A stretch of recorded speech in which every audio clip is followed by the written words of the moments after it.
Have a look at a bit of politics in Britain. They've just removed the winter fuel payment to all the old age pensioners.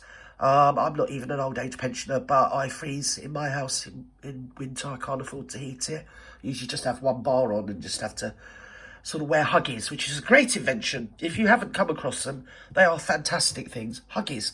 You don't need them in summer though. But yeah, it's pretty bad. So I don't know. Obviously, I'm looking to the future of my life and thinking, blimey, I'm probably going to die of hypothermia any day soon, if you know what I mean. In summer, we absolutely boil. Really, really, really boiling. Well, it is in my house anyway. And in winter, it's the opposite. I'm sure they put the lagging in the wrong way round, because it seems to hold the cold in winter and the heat in summer. I mean, say nothing, it's a new build in it, so they probably chucked it up. Anyway, let's go. It's Mr. Sunak, sue somebody. They found him because he's been missing for weeks. He's been missing since July. But they found him somewhere, dragged him back to Parliament. Right, come on, let's go. To remove the winter fuel payment. Rotten sods. From over 10 million British nasty pensioners, buggers, including those with Boo. just £13,000 of income. Boo. With that decision debated and made, That's it is now debated. important that the House understands Right. the full consequences Yes. of the government's choice. Yes. So can I very specifically... Yeah, well, shut up. Let's have this cretin.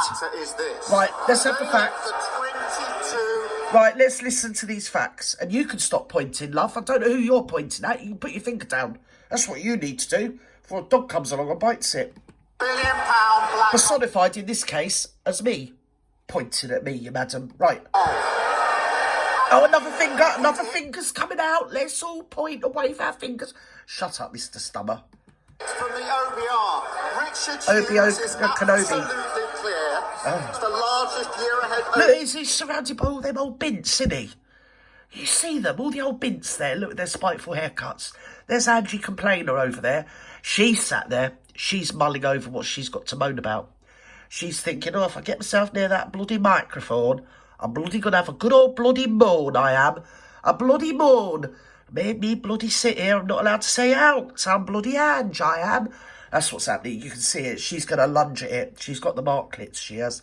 Minute he turns away for a second, she's going to have that microphone. I can see it. I can see it's brewing. And the other two, I think they're twins. I'm not sure who they are. Are they his security? Oh, they're his carers. They're his carers. Or are they his concubines? I think they might be his concubines. Because if you're a Marxist, obviously, you don't want to pleasure yourself too much. So you have ugly concubines, don't you? And obviously he can afford his concubines because, I mean, look at them. They probably don't charge. Well, not that much. And so what they've done is they've taken away the winter fuel allowance for so many million, that is 10 million OAPs to ensure that they will all die of hypothermia. Something that hasn't been done since, oh, let me think, bloody horrible Edwina Currie in 1984, who told all the pensioners, and the pensioners in those days were, trust me, because I knew a lot of them, actual people that have fought in the war, in the Battle of Britain, and run up the beaches of, Dunkirk, and the other one, Normandy. Yeah, both times. And, yeah, women that had built aeroplanes, 12, 14-hour shifts through the night during the war. Yeah, and they were told to put a brick in the oven and warm it up and then hold it, and that'll keep you warm. And so many pensioners died of hypothermia, and they really were the greatest generation. If I could be here for hours telling you some of the stuff I know about this, the way they were treated under Thatcher. People are retrospectively sort of hailing her as some sort of marvellous leader, blah-de bleeding blah. Well, anything, I mean, to be honest, Winston Churchill's dead dog would be better than some of the cretins we've had in the last 10 years in Parliament. But that doesn't mean that Mrs Thatcher was the cure-all. She was a monster. I was young in those days, and I see the effect of what she did to that great generation. What were they called? The greatest generation. Condescending. Oh, look, let's blow smoke up their arse. But make sure they're living on, I think their pension in them days was like 20 quid a week. They scrimped and saved. When they got old, they were put in state-run old people's homes that just, well, extorted them really, and gave them as little food and as little care as possible until they died, really. It was an awful way the pensioners were treated. We've moved forward from there. I've worked in that area and done a lot to make things move forward that in my lifetime to do with giving people their own autonomy when they're elderly, which wasn't a thing, believe it or not, back in the 80s. It wasn't. Basically, you just sat there and dribbled until you died. Nowadays, there are pensioners have, like children, much more rights. But like children, like women, pensioners also are now coming under attack. And any rights that they have garnered or fought for over the generations have now been eroded, like we've seen with women's rights and like we've seen with children's rights. It's exactly the same with pensioners. Apparently, before they got into power, some think tank did a data blast on it, how many pensioners would die of hypothermia in an English winter if we remove the heating allowance. And the data came back, and it was done by AI apparently. I mean, don't quote me on it, but, you know, it's BS, but whatever.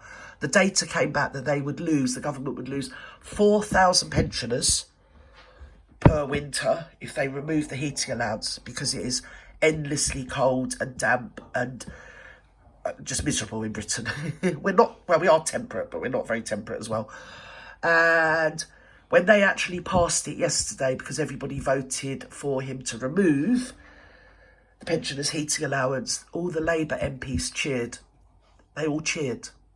So I'll give you that thought. But I think next month is the month they vote on their pay rise. Every year they vote at night for a pay rise. Usually they create some sort of scandal in the papers to keep the journalists busy, and then they all sit and decide of a night time while most of us are asleep how much they're going to put their their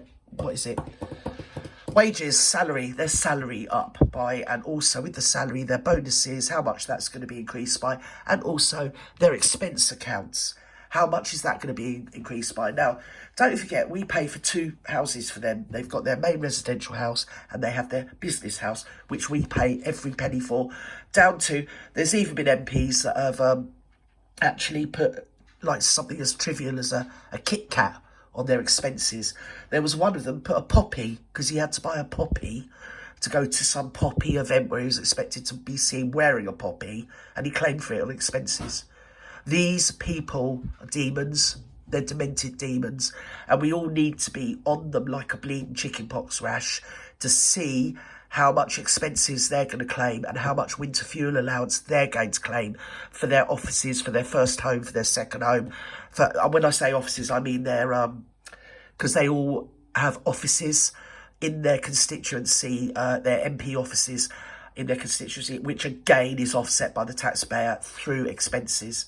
So it's going to be rather interesting, and I think we should all keenly hold their feet to the fire, metaphorically speaking. So I definitely am going to be on them like a bleeding rash from now until when they announce it, because I've got a feeling they're going to try and do it on the sly so we don't hear about it. And I think we all need to hear about it and also advertise it and tell everybody and put it everywhere how much they voted for them to have their salary increase, their bonuses increase, and their expense accounts increase. And with that, I've got to get out of here because I can't look at them 2 pesky bleeding trollops anymore. And our Ange, she's just bloody sat there like a bleeding cabbage. Oh, I by gum. Any road up, Chuck? Yes. I keep looking at those 2 bints and thinking, yeah, well, I won't tell you on YouTube what I'm thinking. We can't see their hands, though, can we, darlings? Anyway, bye-bye. Wherever you are in the world, have a lovely afternoon, morning, evening, good night. No bed bugs, I won't say that. And remember, you are the bravest, beautiful, most wonderful person, kindest, decent, intellectual person that you have ever met. And also your family and friends are as well. So, with that, bye-bye.